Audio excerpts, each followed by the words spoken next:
You studied audit every single day. You did everything right, and still audit failed you. Hello, my name is CA Pandama Keshri, and let's talk about it. Why are you failing an audit, or why did you fail? जब मैं CA के exams दे रही थी, I also failed, and it was solely due to audit. It was such a heartbreak. मतलब मुझे इतना बुरा लग रहा था कि ये हो कैसे रहा है, and मैं इससे overcome कैसे करूंगी. But there were a lot of strategies that took me here today where I am. Let's start with basics. So CA exam से 2 साल पहले मैंने अपने ऑडिट की कोचिंग खत्म कर ली थी. Yeah, and I took all the conceptual understanding in those coaching classes, but when the exams came, I had almost forgot everything that I had learned. I just had my notebooks and thinking कि क्या क्या थे, मैंने क्या लिखा है, क्यों लिखा है, मुझे कुछ आइडिया नहीं था. But then I took the revision class, I got my conceptual understanding back, and then went to C exams. But Aisha showed me कि केवल conceptual understanding is not gonna work. तो मेरे साथ यही हुआ कि मैं फेल हुई, वापस बैठा, देखा कि क्या प्रॉब्लम हो रही है, क्यों हो रही है. We analysed a lot, me, my sisters, my mentors, सब बैठ के यही एनालाइज किया कि गलती कहाँ हुई. Then we started from basics. Yes, as I said, basics are very important, and उस बेसिक्स को कंप्लीट करने के लिए that day I bought 3 new notebooks. So मेरे पास 3 न्यू नोटबुक आ गए थे. सबसे मोटी वाली, वो स्पाइरल वाली जो होती है मार्केट में, एकदम मोटी वाली नोटबुक्स, वो मैंने लिया था. मेरा सेकंड ग्रुप क्लियर था, बट मेरा फर्स्ट ग्रुप बचा हुआ था जिसमें मुझे 3 एग्जाम्स देने थे: audit, FR and SFM. FR and SFM I was good with, कि हो जाएगा मुझसे, because I used to love them. But audit, I was so scared of audit. Then came my mentor who told me to do something which was like priceless. I still call it priceless क्योंकि मुझे अभी भी लगता है कि अगर कोई भी कर ले वो, तो he is definitely gonna clear it. Yeah, so that advice is to write audit every single day for 1 hour. ऐसे नॉर्मल राइटिंग नहीं, देख के लिखना है. Yes, that was very surprising, और मुझे खुद नहीं समझ आ रहा था कि ये क्या बोल रहा है मुझे और क्यों बोल रहा है. बट मेरे पास इतना सोचने का कुछ टाइम नहीं था उस वक्त. I just went into whatever was told to me, and मैंने लिखा. Every day I used to write 1 hour audit देख के.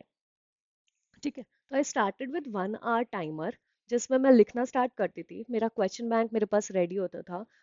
पूरे दिन में मैंने जो चैप्टर पढ़ा है, उस चैप्टर में से मैं 3 4 क्वेश्चन को सेलेक्ट करके रख लेती थी कि रात को लिखेंगे.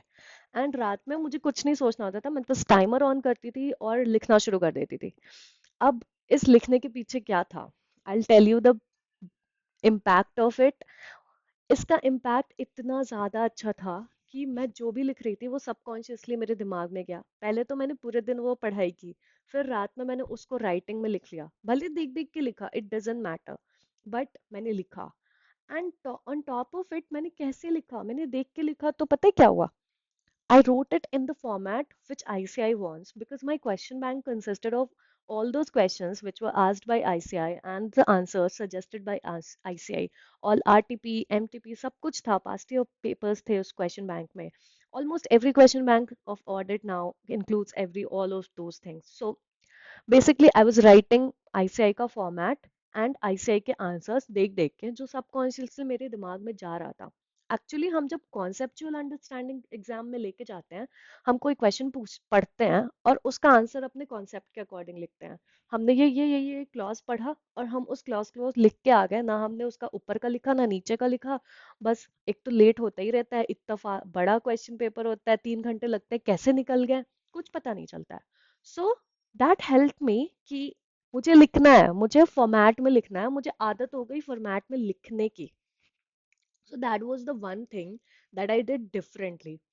Now, the second thing that I did differently is something जो अगर आप कर लो तो आप अभी से पास हो. ठीक है, आप अभी से सक्सेसफुल हो, ये मैं लिख के दे सकती हूँ. So the other second point is कि we have to do mind revision. मुझे पहले ये लगता था कि ये कैसे होगा, ये बहुत डिफिकल्ट है, नहीं हो पाएगा. But this is not mind revision, it's actually meditation. So let's call it meditation revision. तो जब भी आप कभी अकेले रहते हो, अकेले कब होते हो, व्हेन यू आर वॉकिंग और you are riding a bike या स्कूटी चला रहे हो आप, या फिर आप क्या कर रहे हो, वॉक कर रहे हो, या अपने छत पे गए हो, थोड़ा आसमान देख रहे हो. तब आपको क्या करना है, आपको सोचना है कि आपने दिन में जो ऑडिट पढ़ा था, सुबह में जो पढ़ा था, क्या पढ़ा था।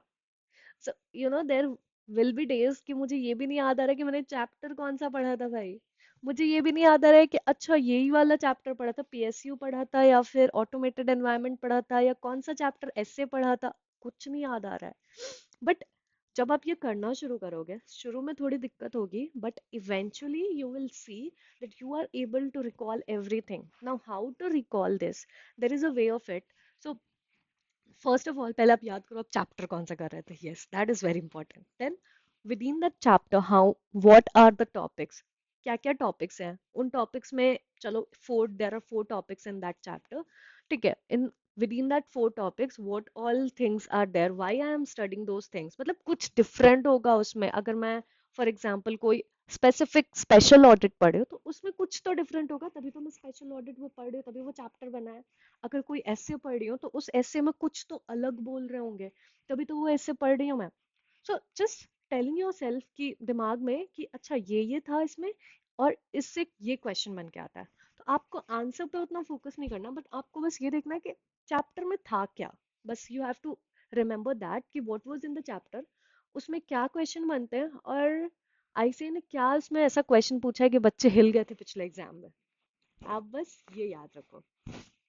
सो दैट इज समथिंग कि इवेंचुअली आपको ये होगा कि आपकी मेमोरी में वो बहुत कोर फिट हो जाएगा. सो व्हाट हैपेंस, हम आज पढ़ते हैं, 4 दिन बाद हम वापस खोलते हैं या 1 महीने बाद सेकंड रिवीजन में आते हैं और हम सोचते हैं हमें कुछ भी नहीं याद है. इट इज हैपनिंग बिकॉज हमने कभी दिमाग में उसको सोचा ही नहीं, हमने पढ़ा, हमने याद किया, रटा उसको, और हम भूल गए. यही होता है. But when you start meditating with it, you're sitting quietly, you're walking on your own, and you're not doing anything else, you're not thinking. हम जब चलते रहते कुछ ना कुछ हम सोचते रहते हैं, या तो हम गाने सुनते रहते हैं, तो आप उनको हटाओ, उन चीज़ों को क्लियर आउट करो.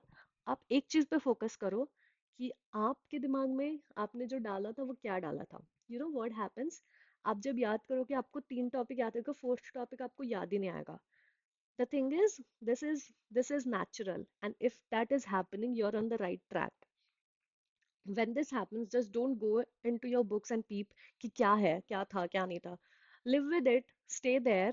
जब रात में आप वो 4 क्वेश्चन लिखने जाओगे, तब आपको उसमें कुछ ना कुछ दिखेगा, फिर आपको याद आएगा कि अच्छा ये तो मुझे दिन में याद ही नहीं आया था, मैं शाम को जब टहल रही थी तो ओके ये मिस हो रहा था. फिर जब वो 1 घंटे का आपका टाइमर खत्म हो जाए, जब आप लिख लो क्वेश्चन, तब आप ध्यान से जाओ, वापस बैठो और देखो कि अच्छा इस चैप्टर में ये था. फिर आप देखना 10 मिनट्स में आपका वो चैप्टर रिवाइज हो जाएगा. यू विल बी लाइक ये तो मुझे याद ही था, ये भी मुझे याद था, ये नहीं याद था, ये क्या न्यू चीज है, इस पे कौन सा क्वेश्चन था जो मुझे याद नहीं आया. And then you will be like oh अच्छा ये था. फिर when you will be next day, brush कर रहे होगे, नहा रहे होगे, या फिर थोड़ा वर्कआउट कर रहे होगे, तब यू विल तब when you'll think, then you'll remember everything. This is very like magical. Mind को ऐसे अगर आप करो तो mind is like also getting those hormones कि यार मजा आ रहा है. So this is what called कि when you start enjoying your work, enjoying studying, तब आपको और पढ़ने का मन होता है. So these were the 2 strategies that I did differently. Then there comes the third strategy, जो मैंने different नहीं किया, मैंने इसको बस ढूंढ लिया. Actually, I just found it. So the third strategy was writing a paper. Now you will say कि मैम टेस्ट पेपर तो सब लिखते हैं दीदी, आप कौन सा नया बता रहे हो. But you know what is happening? No one is talking about it. There are 3 steps of writing a test paper, and no one is talking about it. That's why I just wanted to talk about it at least. So हम क्या करते हैं, हम test paper लिख लेते हैं बस, और रख लेते हैं. ठीक है. हमने बहुत खुद को, एक तो पहले कोई लिख नहीं रहा है test paper, out of that 50% ने लिख भी लिया, तो वो लिख के रख लेते हैं. भाई क्यों लिख रहे हो फिर अगर आपको खुद ही रखना है. Don't write it. If you have written a paper, you need to get it checked. You need to get it checked by some authorized person. कोई ऐसा authorized बंदा हो जिसको थोड़ा experience हो, and वो check करे आपकी कॉपी और आपको marks they. Not just tick tick tick tick tick, but they need to give you marks. जब आपको marks मिलता है तब आपको दिमाग थोड़ा ठिकाने आता है कि okay, out of 100 I got 50. It doesn't mean कि आईसीआई भी मुझे 50 दे देगा, आईसीआई अभी और उसका 30% कम करेगा, तो मतलब आपको 30 ही मिलने वाला है. You are not getting pass. So um क्या है, यू नीड टू गेट 100 में से कुछ तो 90 पाओ, तब जाके आईसीआई आपको 70 देगा. तब जाके आईसीआई आपको 50 देगा, then you will be able to pass. So this is the second step of writing a test, to get it what to get it checked. Now the third part is the most important, और ये कोई नहीं कर रहा है. जो कर लिया वो तो हो गया पास, वो निकल गया. ठीक है, जो कर लिया वो हो गया पास, निकल गया वो. बट कोई कर ही नहीं रहा है. Third part is to analyse your result. आपको 100 में कितना मिला, 60 मिला, आप खुश हो जाते हो, चले जाते हो कि चलो आईसीआई 50 तो दे ही देगा. No, you need to stop there and ask question. Why? क्यों 40 क्यों नहीं मिला, बाकी 40 कहाँ गया, क्यों कटा वो marks? You need to take out your paper जो आपने लिखा है, आपने खुद लिखा है ना, हाँ, आप खुद उसको देखो कि जिसने मार्क्स दिया है उसने क्यों आपको 40 मार्क्स कम दिए हैं. अगर आपको 40 मार्क्स कम दिए हैं, आप कंपेयर करो इसको आईसीआई की कॉपी से. आईसीआई की कॉपी में क्या होगा कि उसमें तो ठीक है, आप बोलोगे कि आईसीआई ने तो वही स्टैंडर्ड लिखा है, मैं सेम तो कॉपी पेस्ट कर नहीं पाऊंगा, फिर मुझे यही 60 मार्क्स मिलेंगे. दैट इज रोना is not gonna happen. What you need to do, अगर आप आईसीआई से अपना मैच नहीं करना चाहते हो, most important thing what I use to do, मैं मांगती थी अपने मेंटोर से कि आप मुझे ऐसे बच्चे का कॉपी दो जिसमें उसको 100 मिला हो. कोई तो बच्चा होगा जिसको 90 मिली होगी. AIR 1 तो आ ही रहे हैं ना, हम ही पास नहीं हो पा रहे हैं, राइट?